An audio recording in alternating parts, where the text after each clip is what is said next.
Hey guys, Rhett here. What is going on? Thanks for watching. I wanted to talk to everybody today about tenant proofing your Section 8 rental property, your cash rental property, your rental property in general, whether it's a multifamily building, whether it's a apartment building, whatever it is, single family house. Talking about some of the decisions and trends that have changed over the years, talking about why we do some of the things that we do in our units and how that's going to help you in the long run. So one of the worst things for real estate investors over the last 20 years has been HGTV. And the reason being, a lot of times when you think about flips and you think about rental properties, you want them to look pretty and you want them to look nice. You go to Home Depot and Lowe's and you can pick out hardware and cabinet knobs and countertop colors and faucets and light fixtures and everything. And it looks good, but it's crap. It's not actually good stuff. And when you have experience doing thousands of houses, construction, maintenance, and property management, you see the same issues over and over and over again. You see the same kinds of material breaking down. You see the same kinds of maintenance issues day after day, week after week, month after month, year after year. You see the same failures. You see the same problems. And, you know, I'll say one thing that you should look at when you look at turnover, the people that do it the best, when you think about turnover, nobody does tenant turnover better than hotels.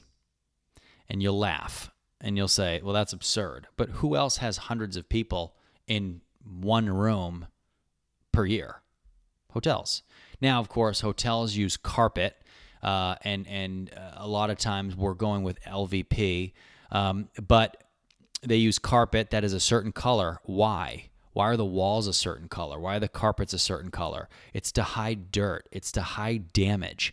That is why they do that. That's why every single hotel hallway is the same. It's a pattern with dark blues and browns and reds. Never white, never lights, always darks that blend together, optical illusions that make dirt look a lot harder to see. It's the same reason why we use the color choices that we do in units. We use, darker colors. You don't want to do whites. We use grays. We use shades of brown. Same for flooring. We use brown, shades of gray, kind of avoid white. White makes things look bigger, but it also shows damage unbelievably easier. Hardware, you think about what's in a hotel room. It's good stuff. It's sturdy. Doesn't look amazing. You can walk into a hotel bathroom and you're not going to look at the sink and say, wow, that's a freaking beautiful sink. What a pretty toilet. You're not going to say that stuff, but that stuff just works. It works over and over and over again. That is what matters. That is what matters. Light fixtures, faucets on tubs and sink and tub surrounds and shower tub combos and door handles and doors. It's why we don't cheap out on doors. It's why you don't go with a cardboard door. Sometimes, the steel core doors are the best doors. Yeah, they're more expensive up front. So are the faucets that are more durable. We make decisions of what we put into units for a reason. Are they more expensive up front? Absolutely. You can put a faucet in a house that's $250. You can put a faucet in a house that's $17. Guess which one's going to break first? Probably the $17 one. Oh, but the $17 one looks good. It's black. It's more modern. Okay, well, we'll be fixing it 10 times in the next 4 years. We'll be replacing it 3 times. Every time you send a plumber out there to replace it or a handyman out there to replace it, it's going to cost you 4 times as much as it was to buy it. It doesn't make sense. It's penny wise, pound foolish on the beginning of this. We have to, as we discussed in other videos, you have to plan these things out appropriately and understand that the more money you spend up front is the less money you're going to spend over the course of the investment. Same thing goes with appliances. Same thing goes with flooring. You want to use a flooring that is a good durability, that has a manufacturer's warranty. Same thing with appliances.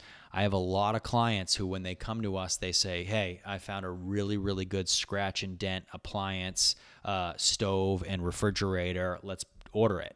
No way. Why are we going to do that? We're going to skip. We're going to skimp out to save a couple $100s. Better to spend a little bit more money, get that middle tier appliance set, and have that thing last for the next 15 years. Making sure that you are thinking about what you need to do to these units. And these aren't flips. So they don't just have to look pretty and look stylish and, be very trendy. That is not what these people want. They want something that looks good, but it's got to function, and it's got to hold up to wear and tear. A lot of people that we're putting in these units, they've got children. They've got younger children. The hardware that goes into these units, it's got to be good. The cabinets, the countertops, it's got to be decent stuff. When you take a countertop and close it, or a cabinet, close it 50, 100, 300, 500 times, if it's cheap, the hinges are going to break. The cabinet's going to fall off.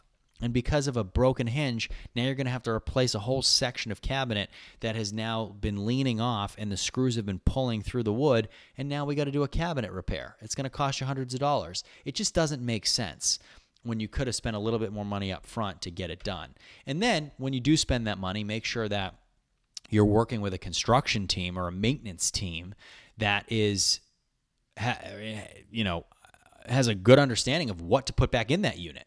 So in all of our constructions that we do on large-scale renovations, we're putting very, very durable material in all these units. Same thing on maintenance. If we have a client that buys a house that is coming to us in turnkey, you guys know I hate that word, fashion, or that's already occupied with a tenant in place, if there's a problem and we have to go change something out, we're not changing it out with what we're pulling out of it. We're changing it out with something that is way more durable and is going to live a lot longer than whatever we are taking out of that unit. Because at the end of the day, there's a lot of hardware, there's a lot of sink faucets and light fixtures and things like that look good. They look good. This is a long-term rental property. It needs to look good. It needs to function better. It needs to be able to withstand 20 years of tenancy, right? You can't take money out of someone's security deposit for normal wear and tear. Can't do it. It's illegal. So we have to make sure the things we're putting in that unit are really good against normal wear and tear. And then, of course, tenant-proofing your house, the best way to tenant-proof your house, better than anything else, is making sure you put a good tenant in. So vetting them, screening them, checking references, talking to prior landlords if they're Section 8, speaking with their caseworker. These are great ways to tenant-proof your house. When you take a great tenant and you put them into a unit that has really, really strong material on the inside that's very, very durable and it's going to hold up to the test of time of normal wear and tear, and you combine those two things together, you have a recipe for success. If you guys want to do this with me and my team, drop me a message. All my information is in the description below. As always, leave your questions, comments. We'll see you next time.